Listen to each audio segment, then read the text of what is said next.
Shalom, saudara yang dikasih Tuhan dimanapun Anda berada. Kita senang sekali bisa berjumpa untuk belajar firman Tuhan dan merenungkannya bersama-sama. Hari ini kita akan belajar di pasal yang baru, pasal 13, Matius kita sudah selesai dan kita akan membahas mulai hari ini Matius pasal 14. Saudara yang dikasih Tuhan, ada orang bertanya, Pak, boleh enggak kita ini merayakan ulang tahun? Sebetulnya apa yang dikatakan Alkitab? Apa petunjuk Alkitab untuk merayakan ulang tahun? Sebagian ada yang berkata, sebetulnya di Alkitab tidak ada ulang tahun. Perayaan ulang tahun itu tidak Alkitabiah, kafir, katanya begitu. Ada lagi yang berkata, ya nggak apa-apa lah kita ulang tahun, suka-suka gue lah. Itu juga duit-duit gue sendiri. Emang kenapa? Nah, mari kita belajar dari Matius pasal 14. Tidak kebetulan firman Tuhan memberikan kepada kita contoh tentang hal ini. Ayat 1 sampai 12 kita akan bahas. Matius 14, demikianlah firman Tuhan. Pada masa itu sampailah berita-berita tentang Yesus kepada Herodes, raja wilayah. Lalu ia berkata kepada pegawai-pegawainya, inilah Yohanes Pembaptis. Ia sudah bangkit dari antara orang mati. Dan itulah sebabnya kuasa-kuasa itu bekerja di dalamnya. Sebab memang Herodes telah menyuruh menangkap Yohanes, membelenggunya dan memenjarakannya berhubung dengan peristiwa Herodias, istri Filipus saudaranya. Karena Yohanes pernah menegurnya, katanya, tidak halal engkau mengambil Herodias. Herodes ingin membunuhnya, tetapi ia takut akan orang banyak yang memandang Yohanes sebagai nabi. Ayat 6. Tetapi pada hari ulang tahun Herodes menarilah anak perempuan Herodias di tengah-tengah mereka dan menyukakan hati Herodes. Sehingga Herodes bersumpah akan memberikan kepadanya apa saja yang dimintanya. Maka setelah dihasut oleh ibunya, anak perempuan itu berkata, berikanlah aku di sini kepala Yohanes Pembaptis di sebuah talam. Ayat 9. Lalu sedihlah hati raja, tetapi karena sumpahnya dan karena tamu-tamunya diperintahkannya juga untuk memberikannya. Disuruhnya memenggal kepala Yohanes di penjara. Dan kepala Yohanes itu pun dibawa orang di sebuah talam, lalu diberikan kepada gadis itu dan ia membawanya kepada ibunya. Kemudian datanglah murid-murid Yohanes Pembaptis mengambil mayatnya dan menguburkannya. Lalu pergilah mereka memberitahukannya kepada Yesus. Nah, kita sering menemukan nama Herodes di dalam Alkitab. Lagi-lagi Herodes. Lagi-lagi Herodes. Tetapi saya harap kita tidak bingung. Karena ada banyak nama Herodes di dalam Alkitab. Nah, Herodes yang dimaksud di ayat ini adalah Herodes Antipas, yang memerintah di atas atau seluruh Galilea, dan karena itu dia mendengar banyak sekali tentang Yesus. Saudaranya Herodes yang namanya Arkelaus, saudaranya Antipas yang namanya Arkelaus adalah raja yang memerintah di selatan, dan saudaranya Filipus dia memerintah di utara. Dan kalau kita membaca lebih lanjut di ayat yang pertama dikatakan bahwa Herodes telah mendengar berita-berita tentang Yesus. Kemudian Herodes mengira bahwa Yesus ini adalah Yohanes Pembaptis yang sudah bangkit karena pelayanan, tanda-tanda dan kuasa yang ditunjukkan atau dinyatakan Yesus itu mirip sekali dengan yang dilakukan oleh Yohanes Pembaptis. Dan ayat itu berkata bahwa Yohanes Pembaptis sudah dibunuh dengan dipenggal kepalanya oleh Herodes karena Yohanes Pembaptis rupanya menegur Herodes yang mengambil Herodias. Herodias ini tadi sebetulnya bukanlah istri dari Herodes. Herodias adalah istri dari Filipus. Filipus adalah saudara dari Herodes. Jadi rupa-rupanya Herodes pernah berkunjung ke tempat Filipus dan Herodes tertarik dengan Herodias, sehingga Herodes menikahi Herodias dan menjadikan istrinya. Herodias yang tadinya adalah istri dari Filipus kemudian dirampasnya. Itu sebabnya Yohanes Pembaptis menegur Herodes, dan nampaknya hal itu tidak berkenan di hati Herodes maupun Herodias. Dan dari latar belakang yang kita baca, kita menemukan bahwa ternyata Yohanes Pembaptis bukan sekali saja menegur Herodes, tetapi beberapa kali menegur Herodes, sehingga menimbulkan ketidaksenangan di hati Herodes dan Herodias.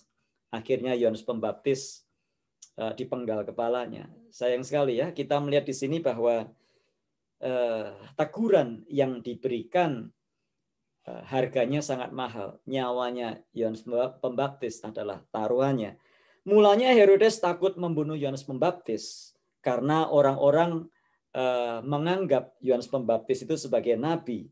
Tetapi pada waktu Herodes merayakan ulang tahunnya, ini yang saya katakan, Herodes merayakan ulang tahunnya, maka anak gadis Herodias menari-nari dan tariannya memuaskan Herodes. Sehingga Herodes berkata, apa saja yang kamu minta akan kuberikan kepadamu. Tarian jenis apa? Kok bisa membuat Herodes begitu terpesona dan begitu seperti terhipnotis, sehingga Herodes berkata, apapun juga yang kamu minta akan kuberikan kepadamu. Nah, beberapa penafsir setuju bahwa tarian anak gadis Herodias ini, dia bukan anak gadis yang baru umur 10 tahun, ya 11 tahun bukan, tapi anak yang sudah menginjak dewasa. Rupa-rupanya tarian ini bukan sekedar tarian. Tariannya adalah tarian yang beraroma hawa nafsu, tarian yang isinya atau temanya adalah erotis. Entah bagaimana Alkitab tidak jelaskan, tetapi tentu ada sesuatu yang begitu seronok yang membuat Herodes ini terpukau, terpikat, dan seolah terhipnotis, sehingga dia berkata, apa saja yang kamu minta akan kuberikan kepadamu. Tetapi rupanya tarian seperti itu sudah di-set up oleh Herodias, ibu dari gadis ini. Jadi Herodias sudah membujuk anaknya bahwa dia menginginkan kepala Yohanes Pembaptis, karena memang Herodias berkepentingan untuk membunuh Yohanes Pembaptis karena teguran-teguran yang diberikan oleh Yohanes Pembaptis. Jadi singkat cerita, kita melihat bahwa Herodes tidak bisa mengelak pada waktu anak gadis Herodias meminta kepala Yohanes Pembaptis. Kisahnya seperti di dongeng, kisahnya seperti di cerita-cerita yang seringkali kita dengar di masa lalu atau juga di drama-drama yang ada di sekitar kita. Tetapi ini betul-betul terjadi. Nah, apa yang kita bisa pelajari bagian ini adalah bahwa kembali kepada apa yang saya jelaskan di depan tadi, apa yang saya tanyakan, apa yang saya sebutkan di depan tadi. Boleh nggak kita merayakan ulang tahun? Ya, sebagian berkata, oh tidak boleh. Kelompok yang ekstrem berkata, tidak boleh merayakan ulang tahun. Merayakan ulang tahun itu tidak ada di dalam Alkitab. Justru orang-orang kafir lah yang merayakan ulang tahun. Ada yang berkata seperti itu. Jadi di Alkitab tidak ada itu. Perayaan ulang tahun tidak ada. Bahkan hari Natal pun ada sekelompok orang yang sampai hari ini tidak merayakan Natal.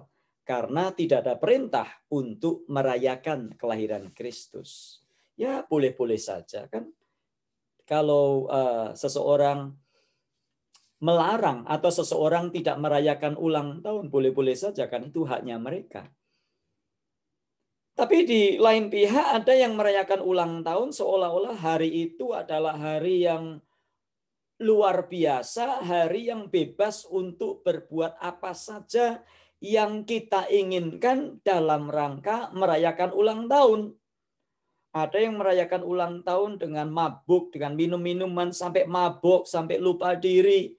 Ada yang sambil berjudi, ada yang main perempuan, ada bahkan yang mengumbar aibnya khusus hari itu. Karena berpikir ulang tahun adalah satu hari yang patut dirayakan. Tidak ingat apa firman Tuhan, tidak ingat apapun juga, pokoknya ulang tahun. Tapi jangan lupa, Alkitab juga bukan hanya tidak menganjurkan, Alkitab juga tidak melarang perayaan ulang tahun.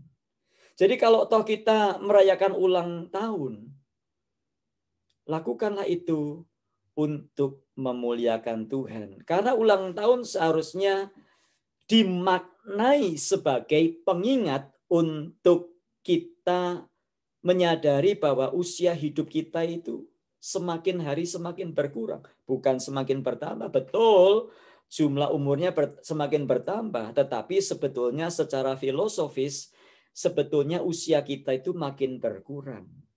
Itu sebabnya biasanya di acara perayaan ulang tahun kita meniup lilin. Maknanya apa meniup lilin?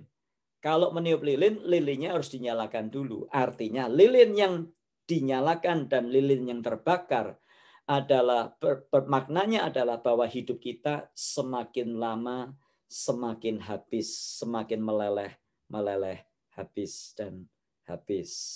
Kemudian setelah lilin dinyalakan, kemudian orang berkata make a wish, lalu tiup lilin. Lilin yang ditiup dan lilinnya harus mati. Kalau bukan cuma tiup-tiup aja, harus mati. Kalau nggak mati harus dibikin supaya mati. Jadi lilin yang ditiup dan mati adalah maknanya adalah bahwa hidup kita akan berakhir suatu saat bila si peniup lilin kehidupan kita itu sudah meniupnya, atau bila sang pemilik kehidupan kita sudah mengambilnya. Jadi bijaklah di dalam merayakan apapun juga, merayakan wisuda, merayakan ulang tahun pernikahan, merayakan ulang tahun gereja, merayakan Natal, merayakan ulang tahun kita, bijaklah. Jangan kita mengumbar nafsu dan segala sesuatunya seolah kita melupakan hari-hari yang lain, seolah itulah hari yang tersedia, satu-satunya hari bagi kita sehingga kita bebas melakukan apa saja. Bukan itu yang Tuhan mau. Tuhan mau baik kita hidup untuk Tuhan. Kalau kita mati memuliakan Tuhan. Baik kita hidup maupun mati, kita adalah milik Tuhan. Dan itu sebabnya kita harus memuliakan Tuhan dengan apa yang kita bisa lakukan. Melalui ulang tahun, melalui sekolah, melalui pekerjaan, melalui pelayanan, melalui kehidupan, melalui YouTube, melalui apapun juga. Biarlah kita memuliakan Tuhan. Karena kita diciptakan untuk memuliakan Tuhan. Yesaya 43 ayat 7. Mari kita berdoa.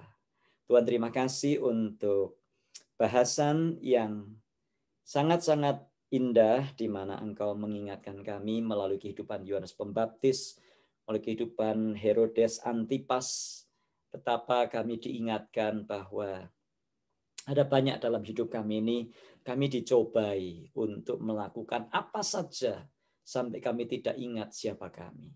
Tuhan tolong kami untuk kami mengambil sikap di dalam perayaan-perayaan apapun juga dengan hati yang bijaksana, sehingga kami tetap berada on the right track, pada track yang betul, yaitu kami hidup untuk memuliakan Tuhan. Tolong kami ya Roh Kudus, supaya kami dimampukan untuk hidup menurut rencana dan kehendak-Mu. Di dalam Tuhan Yesus kami berdoa dan mengucap syukur. Amin. Tuhan kiranya memberkati kita, dan apapun yang kita lakukan hari ini, biar kita memuliakan Tuhan, namanya dimuliakan. Amin.